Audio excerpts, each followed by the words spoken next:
If you've ever wondered why it's taken you so long to figure out what's happening now in American politics, don't blame yourself. It's not your fault. It's hard for most Americans to comprehend the total dishonesty of American liberalism. Virtually nothing the liberal says is true. And the lies are not ordinary lies. The lies are so brazen, so aggressive and unending that it's difficult for a normal person to understand what's happening. 30 years ago, for example, liberals began to lecture us, softly at first and then in an increasingly high volume, about tolerance. How could you have known then that they planned, in fact, to usher in the most intolerant age in American history? They've done that now, but few people saw it coming. We shouldn't make the same mistake again. Liberals are now telling us they plan to protect American democracy, and that's the clearest possible sign that they intend to end it. 13 months from this week, the United States will hold a national election. In a democracy, citizens can vote for the candidate of their choice. That's not just a feature, it's the defining fact of the electoral system. The people rule. They can send anyone they want to Washington because they're in charge. But this year, in the name of protecting democracy, liberals have decided to strip Donald Trump's name from the ballot in states across the country. Trump is the front runner in the presidential race. He's currently beating Joe Biden in the polls. Yet liberals have decided that you should not be allowed to elect him president. That's not democracy. It's the opposite. It's totalitarianism. Just this morning, Donald Trump appeared in court in New York in a civil case brought by the state's attorney general that was designed explicitly to keep him out of the White House. That case is part of a larger legal barrage against Trump that so far includes a total of 91 felony counts, every one of them politically motivated. But today's civil case is especially absurd. In fact, it's hard to overstate its ridiculousness. In sum, Trump stands accused of inflating the value of collateral used to secure loans that he has already paid back with interest. In other words, there is no injured party in this case. The biggest banks in the world assessed the risk and they made a profit, as they almost always do. Not a single person was defrauded. For this non-crime, Trump and his children are in the process of losing their homes and their businesses. Here's MSNBC's live coverage of the hearing today. And as you watch, pay special attention to the judge in the case, Arthur Engoron. And there you see President Trump, the former president, I should say, next to his attorney, and that's Chris Kise, who we expect to make the opening statements here. And then this, Judge Engoron, I guess, is Judge Engoron. There he is, the judge, mugging like he's on stage in a middle school play, grinning, preening for the camera. Arthur Engoron is thrilled to be on MSNBC. It's nauseating. This is not a legal proceeding. This is a grotesque parody of the system that our forefathers created, the fairest in the world, that in the years since has been seized by power worshipers like Arthur Engoron. This is a dangerous moment. Without a legitimate legal system, people will no longer follow the law and the country will collapse. This is not about Trump. This is about preserving the United States of America. But Trump is at the center of the story. And so today, for an overview of what exactly the strategy to prevent Trump from running for president and to end our current system, we turn to Victor Davis Hanson, who joins us now. Professor, thank you very much for joining us. Thank you for having me, Tucker. Before we get into the details of the legal assault on Trump, which in my view isn't really about Trump, tell us what you think is at stake here. What's the overview? Well, I think they've come to the conclusion that Trump represented an existential threat, and by association, half the country did to their vision of what they want to transform us into. And so they feel that any means necessary are justified by their noble spiritual ends. And therefore, they call it critical legal theory. Just essentially, Tucker says, there's rules against stealing only because rich people don't steal, and therefore it's okay to steal. And modern monetary theory says print as much money, and eventually rich people will have to pay higher taxes or have their 401ks appropriated. Same thing with the border. Short term, everybody's mad at the border, but in dark rooms, they're saying to each other, in 10 years, everybody's going to appreciate what we did. We brought in 10 to 15 million new constituents. So, and I guess to put it all together, they feel that they're at a stage now where their agenda does not appeal to 51% of the people, and they either have to bring in new constituencies or change the system, the entire system of which we are acculturated to retain power, and that's what they're willing to do. And there's no such thing anymore as theft or lies or any of these things, because they're just constructs, and they're just anything that's useful to gain power is considered legitimate, and anything that's not useful is illegitimate, and that's how they define morality. And I think we're very naive, Tucker. We don't realize that we're in the middle of a revolution. We think that we're still playing within the same sidelines or parameters, and it's not. Everything's under negotiation, whether it's the Senate filibuster, the Electoral College, new states coming in, the size of the Supreme Court, voting IDs, the genders, the foundational data of the United States, pronoun usage, from the trivial to the existential. We're in the middle of a cultural, economic, political revolution, and I think we got to wake up. I mean, I suppose the danger is that if the average person decides that the system is illegitimate, it's not fair, it doesn't have any meaning beyond the political desires of the people administering it, then what prevents the average person from resorting to violence? In other words, if you have no power, if your vote means nothing, if the system is BS, then why don't you take up arms? Seriously. Well, two things I think have precluded that so far. One is, I call it the monastery of the mind. A lot of people just say, you know what, I'm checking out. I don't want to watch the Oscars. I don't even know what the Tonys or Emmys are. I don't watch the NBA. I have nothing to do with Hollywood movies. I've just created my own reality.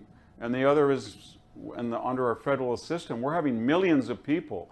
This is the greatest exodus diaspora we've ever seen in our history, where people are fleeing these blue states and blue cities to red states, and they feel that I'm going to recreate America as I once understood it without having anything to do.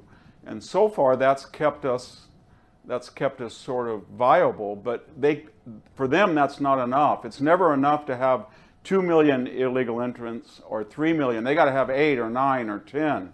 It's not enough that Joe Biden is corrupt. It's not enough that he's non-compos mentis. It's not enough that his agenda doesn't make sense. You've got to accept more and more of him.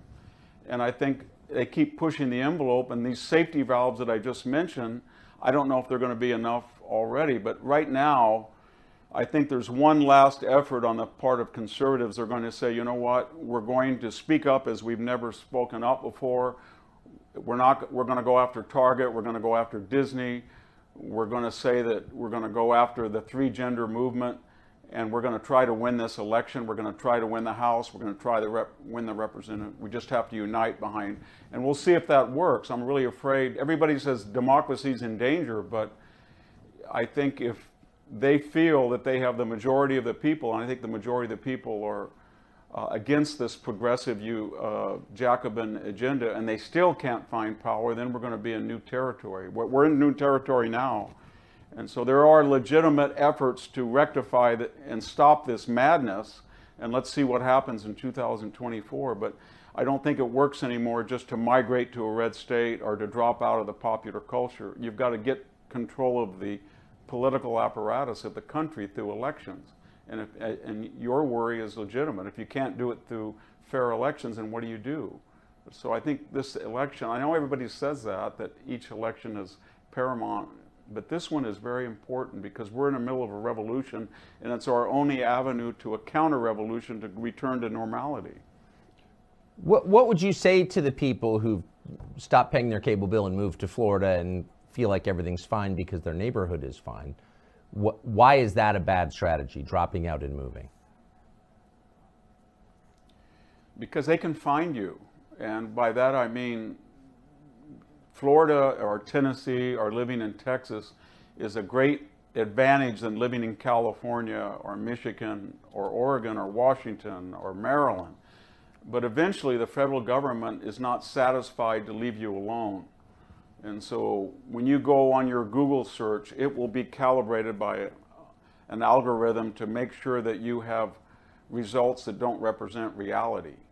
And we're in a federal system where we have $33 trillion in debt, and there's only three ways to get out of it. You either have to inflate all of our currency, which we're trying to do, I suppose, or we're going to have to appropriate capital, which they've talked about, giving credit to Social Security years by taking 401k money, or you're going to have to renounce the debt, and that's going to affect all of us.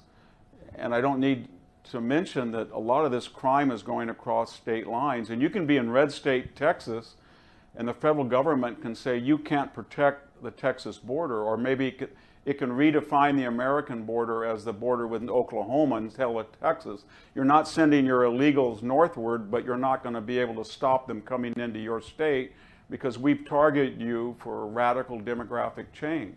So it's a stopgap sanctuary, but it shouldn't lull us into the idea that it's a solution. The solution is to take back the Congress, to ensure the Supreme Court is a traditional Supreme Court, and to win the presidency. But unfortunately, the Republican Party, which we all look to, I don't look to it very much anymore, has lost 7 out of the last 8 popular votes, hasn't won 51% since George H.W. Bush did it by bringing in Lee Atwater in 1988. And then we decided we don't want to ever win that way again. It was too ugly, they thought.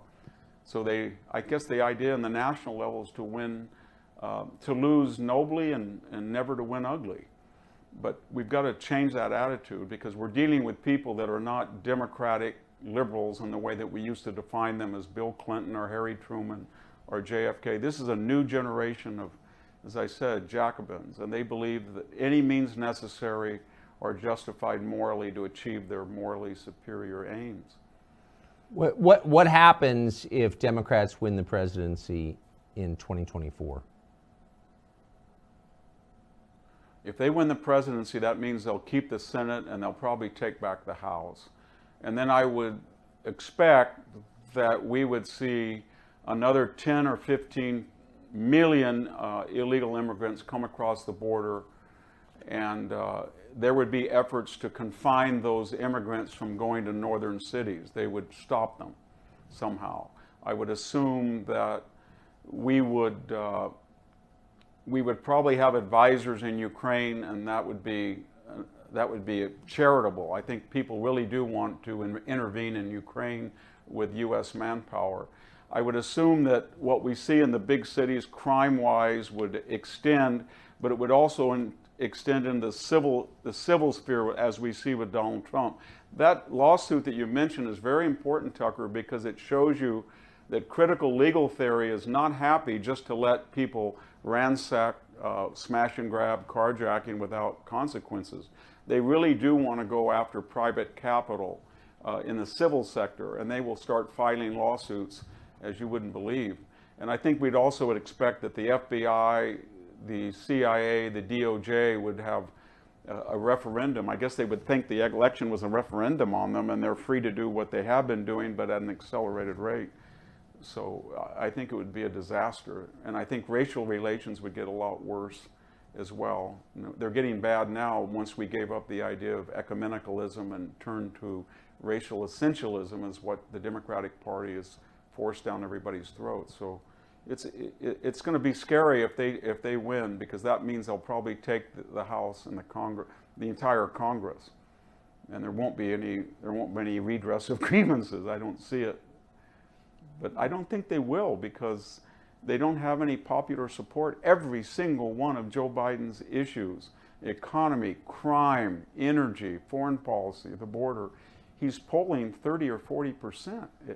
And the only way they're retaining power is through the legal system and the administrative state and our institutions, media, entertainment, sports, education, K through 12, universities.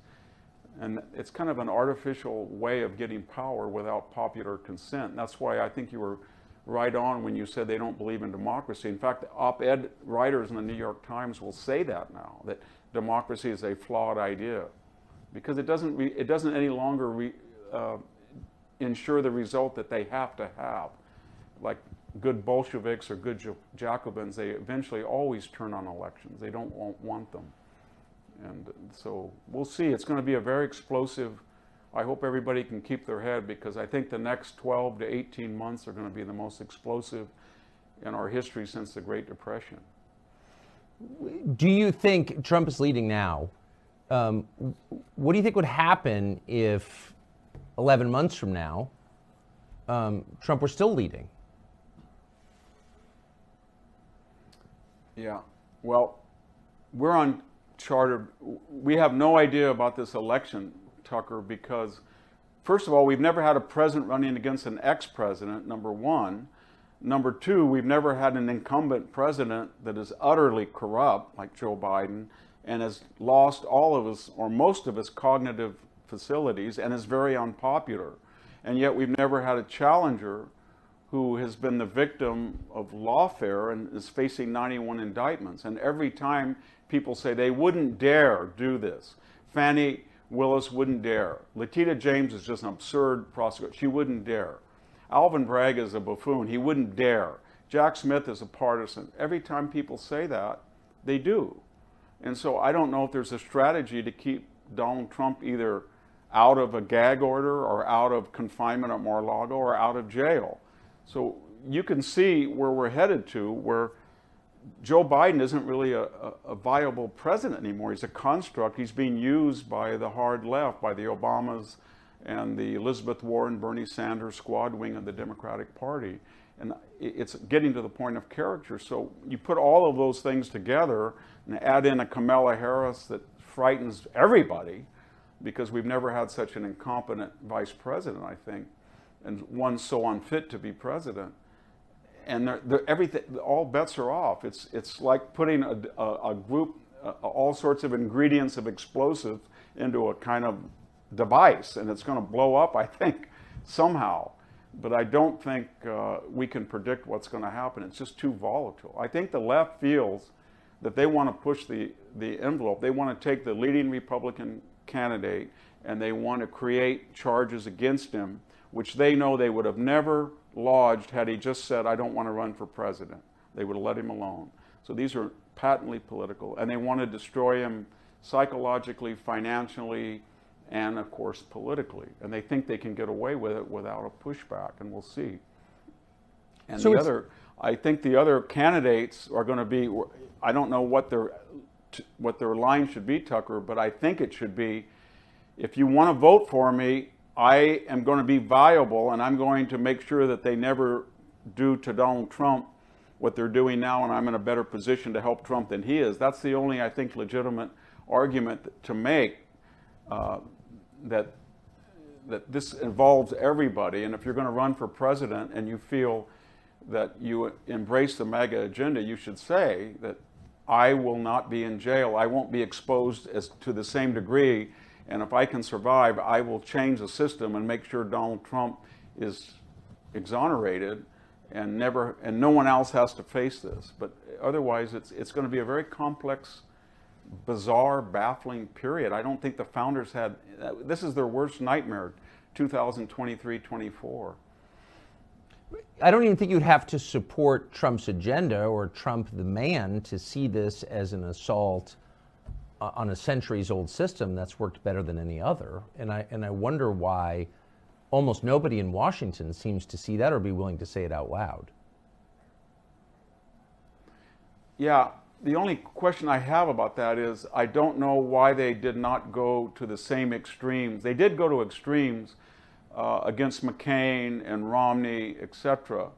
But there was something about Trump, his personality, that was an affront to the bicoastal standard of, I don't know, what they thought was acceptable or desirable, or it was his agenda. When they looked at the particular MAGA agenda and they said, my God, we have sizable investments in China and they are a partner, they're not an existential threat. This is really scary. Or we have this idea of global global ecumenicalism, we can't have a border anymore, and this guy wants to bring back a border. Or we have this idea that how we look or our race is essential, not incidental to who we are. And he would want to bring back this crazy melting pot and destroy the entire woke movement. So I think it did represent to them a DEFCON 1, and they said, we can't have this. And it would have been all right, Tucker, had he been a third party Ross Perot. They dealt with people like that in the past, and they'd already been able to handle them. But he won the Republican nomination, got elected, and now he wants to be back. And they just said, we're going to do everything possible, and we're going to even reject our prior democratic liberal heritage of, ACLU, free speech, and transparency, and the church committee investing. All of that's off the table. We don't want to do any of that anymore. We're going to do anything necessary to destroy this guy's vision and the other candidates who share his vision. Because if we don't, we're going to go back to an America that we didn't like when it was there, we don't like now, and we sure as hell don't want it to be an America in the future like that. I think even people who are skeptical of the claim that the last election was unfair or rigged have concluded that it was in fact unfair, and the federal agencies got involved in a partisan way. It was not a free and fair election. Given that that system is still in place, you think it's possible for a Republican or Trump specifically to get elected in 2024? It's very difficult. What the left did was absolutely brilliant, Tucker. They seized on this Sidney Powell, Lynn Wood, Kraken, Dominion voting machines as representative of all of the questions about the election, when most people said the election was lost on by the time we got to Election Day. Yeah. Because 70% of the voters had voted not on Election Day, and that never happened in American history. It was always 30% absentees, 70% in most states on Election Day.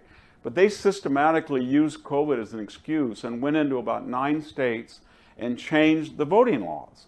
And I mean by that the error rate for mail-in ballots dropped exponentially as the rejection rate did, as they were swarmed by them. And they were bragging about it. Mark Zuckerberg was bragging about spending $419 million to absorb the work of precinct workers in key states. Molly Ball, as you remember in that Time essay, just gushed about how they had outsmarted these stupid conservatives, and they had coordinated the Chamber of Commerce, the street people, Antifa, etc., to modulate the demonstrations and to suppress free speech. And when Twitter is being controlled by the FBI to the tune of $3 million being paid off for their own contractors to suppress streets, or Google is manipulating searches and ads and everything, that's what destroyed the viability of a fair election. It was done before Election Day, and we were all asleep, or some of us, I know you were yelling about it, I was trying to yell about it, but we couldn't get through to anybody that they would be that audacious or that successful. Nobody thought they were capable of that, and yet they were. So why have Republicans in Washington done nothing meaningful to fix any of that?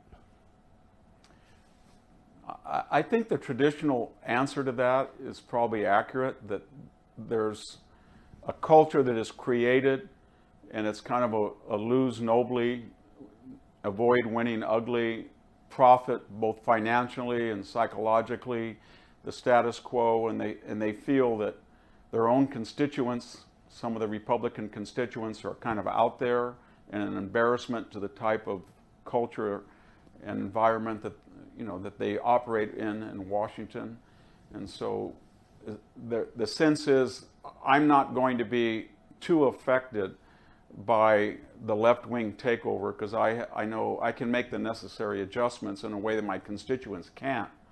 And so I think sometimes in the case of somebody like Mitch McConnell, it can be overt, but in other cases it's pretty clear as well. And that's been going on for a long time. And the problem we're having now is that you need leaders who are trying to tell people we are in a Jacobin takeover of this country, and the old get along at any cost does not work.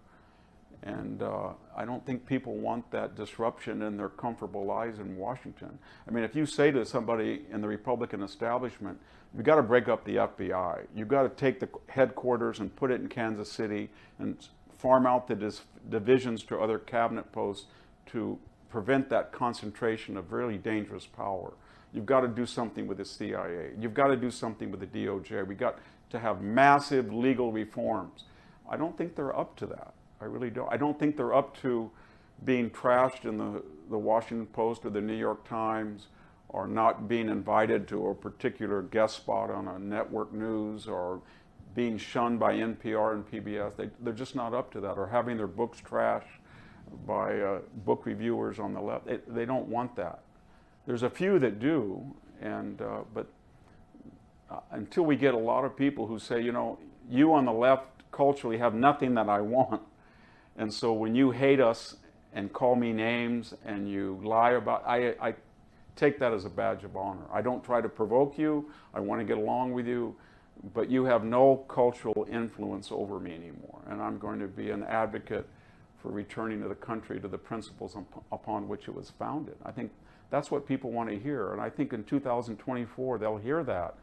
And they're going to have to, each person according to their station, Tucker, stand up, give money to the cause, write letters to the paper, volunteer to work at precincts, monitor what the left is doing with mail-in ballots. And you're starting to see that grassroots interest, but the question is, will it be in time and of a magnitude that will stop this? So, to the hearing today in New York, the civil case against Trump, my read of it is that it's ridiculous. The premise is absurd. Am I missing something? Is there any merit, do you think, just as objectively as you can, to this suit? Well, I mean, in a larger sense, no, because you can ask yourself two questions. Would Letitia James and the people who were doing this, would they have done it if Donald Trump on January 7th said, conditions have changed, I'm now not going to run for office? I think the answer is no. And then the second thing, are some of the giants of New York finance and real estate, do they operate in a way that is completely different than Donald Trump? They never overvalue an asset? And I think the answer is no. And then the third question might be, now that you've picked on Donald Trump, are you going to systematically look at the bank applications and loan applications of, say, 50 or 60 of the largest developers in New York, especially on the left-wing side? I don't think so. Yeah. So, and especially you made a good point that the bank is not filing suit and saying we lost all of its money. And then we have to juxtapose it, Tucker, to what we're witnessing on the other side with somebody like Sam Bankman-Fried that was put on house arrest on the Stanford campus. We now know about his parents, two renowned Stanford law professors that were grifting off their own son and siphoning money from his company as it was collapsing, which was a big bundler and provider of millions of dollars for the Democratic Party. And nobody in the Democratic Party seems to be upset about him. And then we have Hunter Biden looking right, and we're looking at this, and you want to ask Letitia James, are you really going to do anything, or do you think that Joe Biden should face consequences for again and again and again telling the American people he had no knowledge or participation in any of Hunter's business when you know that was untrue, and money was coming to his address? And so it's a very strange time, Tucker, when you have all this evidence, both to exonerate Donald Trump because of this asymmetrical treatment and the fact that there was no damage, but also when you're looking at Hunter Biden or Menendez and all these people, and you think, how can they, with a straight face, tell us that there's not a shred of evidence that Hunter and Joe were acting in an illegal fashion? And the President of the United States, as we talk, you and I are talking right now, the President of the United States is pretty clearly, as Vice President, was utterly corrupt and has never accounted for that. And nobody on the left cares about it. And more importantly, the judiciary or the prosecutorial arm of the United States government is protecting him. Let me ask you one last question. So I want to put up a clip of as you know, there's a lot going on, and no matter what side you're on, I think any aware person sees that this is a revolution. Our most basic systems are changing for good or bad. And yet the news coverage, I mean, not only is it partisan, it's also incredibly shallow. Here's MSNBC's coverage of the civil trial in New York, the case against Donald Trump. Just one clip of it. As of this order, several of the crown jewels in Trump's real estate empire, the properties upon which he built his brand, those properties are now in limbo. The precise impact of today's ruling has yet to be seen, but Trump could lose control of properties including Trump Park Avenue, which is his luxury skyscraper in Manhattan's Lenox Hill neighborhood. He could lose control of 40 Wall Street, the historic tower Trump owns in the financial district. He could lose control of his Seven Springs Golf Club in Bedford, New York. Even his apartment in Trump Tower, the Gilded Bunker, in which he has sought refuge in his home city. Trump could lose control of that. Maybe even the golden toilet, too. So here they're going after this guy on the basis of a non-crime. They're not even alleging that there was a crime or that anyone was hurt. And they're taking his home and his businesses, and MSNBC's coverage is that? Yeah, I mean, what MSNBC just told us is that we are not only fine with, but we promote the idea that government can go into a business, all of the business, and appropriate it and destroy it without cause. And we think that's not only good, but funny, because we're going to throw a little fillip about a golden toilet. Ha ha. And the idea is that we now have the power to do this, and because we have the power to do it, it's moral and right. And if you don't like it, what are you going to do about it? Exactly. And the answer is, what are we going to do about it? And the only thing that I can think of is we're going to have to humiliate and defeat these people at the polls. I don't think it's going to work, Tucker, to win the Electoral College in one branch of Congress. You're going to have a 55% presidential win, both supermajority in the Congress, to get anything done. We've come so far. And you're going to have to defeat them and humiliate them the way that we did it once with Reagan, and it lasted for about 8 years. But this leftist revolutionary spirit is like rust after a rain, or it's mushrooms in your lawn. It's always there, and you can't allow it to grow and to expand and accelerate as we have. We've been complacent and culpable for allowing it to do so in the universities and all of our institutions. And I think now everybody, according to their station, is going to have to say, you know what? There are two pronouns. I don't care if you get angry. This was the date of this country is 1776. Got it? That's what it is. And there is a border, and we're going to enforce it. And just say no to all of these things, and then welcome the opprobrium and the attacks that accrue accordingly, and wear that as a badge of honor. Because what's the alternative? There is no alternative unless you want to see the United States dissipate before your very eyes. Yes. Yeah. And living in Naples with no TV will not save you. That is exactly right. The incomparable Victor Davis Hanson, thank you. No. Bless you for that. Thank you very much. Thank you.